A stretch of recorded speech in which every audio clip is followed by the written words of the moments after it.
A very good morning, Team Zimbabwe, and welcome to Africa and Beyond Television Network. And this morning, we need to talk about Christopher Mutsvangwa and how ZANU-PF people have started exposing his plans to have a coup on President Emmerson Mnangagwa. So things are starting to fall apart further for Timu Mutsvangwa, and propagandists have been deployed against Mutsvangwa. And it's very important for us to actually understand and note that in as much as people would try to see this as a simple matter, it's not a simple matter because it involves a coup attempt on Emmerson Mnangagwa. Rutendo Matinyarare is asking something. He says, why is ZANU-PF spokesperson never under US sanctions? You know, Rutendo Matinyarare is part of the cabal. But when you see him asking such questions, it must bring you back to his role within ZANU-PF. What is he really doing? He is the chief propagandist and is running a narrative about sanctions on Zimbabwe. And also, he runs a narrative on the direction of the government of Emmerson Mnangagwa and Constantino Chiwenga. When they want to evade the official positions of the party, they use Rutendo to actually fight their agenda in order to forward their agenda. He asks and says, has anyone ever wondered why Chris Mutsvangwa and his wife have never been put under US or EU sanctions?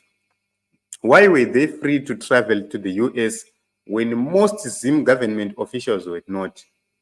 When they went to the US, who did they meet? I was told a very interesting story by a person in the US system. This is not a person in the US system. There is no person in the US system who has told Rutendo anything. This is the intelligence at hand right now, which they have, or which they purport to have against Christopher Mutsvangwa.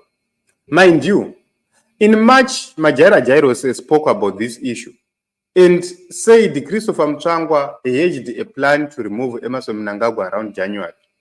But he shelved that plan because of some intelligence which had leaked to Emmerson Mnangagwa, or Emmerson Mnangagwa had picked some intelligence, and it was too dangerous for that operation to be executed and for that operation to continue. What does that mean for Emmerson Mnangagwa?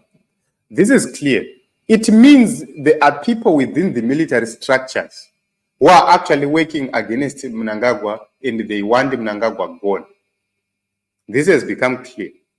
But what is not known is whether these military officials or CIO or whoever, are they still alive or they've been eliminated? The major issue is, why is it that they are fighting Christopher Mutsvangwa so much? So it seems as if, to a certain extent, Christopher Mutsvangwa is very strong, not only strong, but connected and still commands a strong backing of the Chinese, a strong backing of the Americans. If not, they would have fired Christopher Mutsvangwa by now. But they understand that if they fire Christopher Mutsvangwa and is backed by the Chinese, is backed by the United States of America, then they are in trouble. So right now, the only backbone of Emmerson Mnangagwa are the British. Without the British, Mnangagwa would have gone. So if there was anything being planned, I believe that there was a tip-off from the British.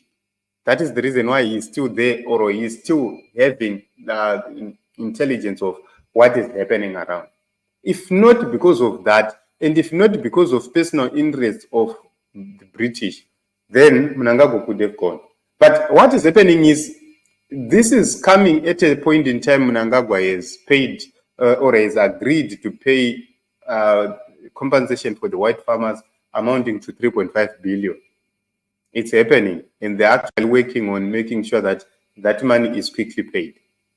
So the British would not want to jeopardize such a move by simply ousting Emmerson, when they know that their people are now going to benefit 3.5 billion.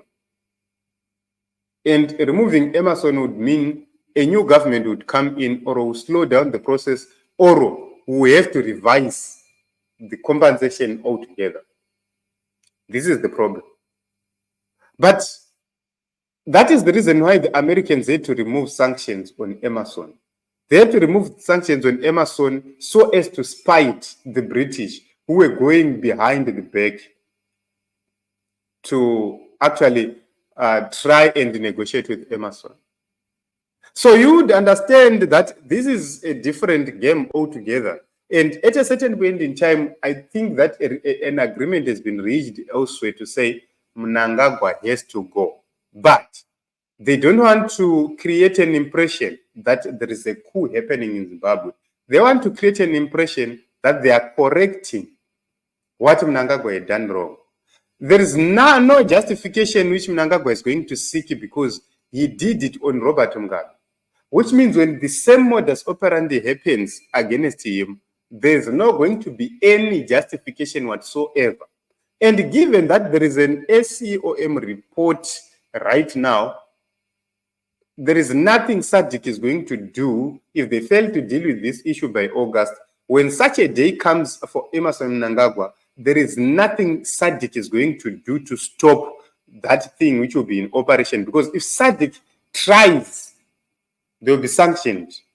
If SADC tries, they will be underfunded. If SADC tries, kuchaita nzara. Remember, El Nino is already in motion.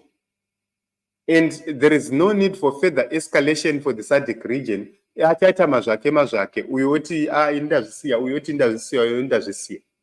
is going to be a mess. But these people are getting into a mess each and every day on daily basis without actually knowing what is coming after them. What is interesting is how convinced the team G40 is kuti vachibuda isu tichipinda. This is so worrying Team Zimbabwe. For those who are following events, you would ask why Team G40 is always mentioning isu tichipinda ivo vachibuda or ivo vachibuda isu tichipinda. We are going to cross to I don't know what you call it in English.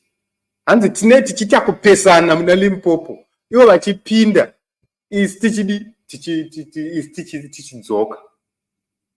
What it means is these people know what is happening to Emerson, but they are letting Emerson tie himself onto this rope. He has created himself this rope and is going to tie himself up.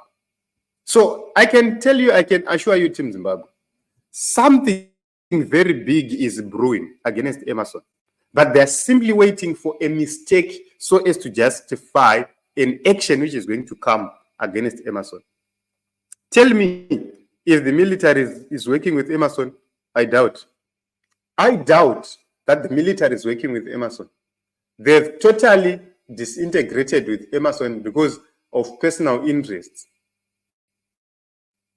And what is going to come after Emerson, I can tell you, no matter how they will deny this, no matter how they will label as whatever they want, I'm telling you, what is going to happen to Emerson is going to be the biggest embarrassment ever. But it's not going only to be an embarrassment to Emerson, it is going to be an embarrassing to Emerson in the SADC region as a whole. Because something is going to happen under their watch and they're going to do nothing against it. They're not going to even act, because they will be bound by SCOM reports of various missions which came to Zimbabwe. So no matter how they will try to have this report changed, as long as the authors of this report have not budged down, then there is a problem. Also remember that Emerson has become an enemy by wanting to remove Hakainde Hichilema. What it means is he has now proven to be a barrier to success in the SADC region, and he is now becoming hot-headed to an extent that he wants to direct things which happen in the region. He wants to direct who becomes the president there, who becomes the president there. He's actually dictating what happens to South African elections there. He's dictating at this point in time. And he's actually doing the same. He was trying to do the same in Mozambique, but he failed. And he's actually trying to do the same in Zambia. So people are watching, and other states are watching, and they are waiting for his day when he's going to fall down.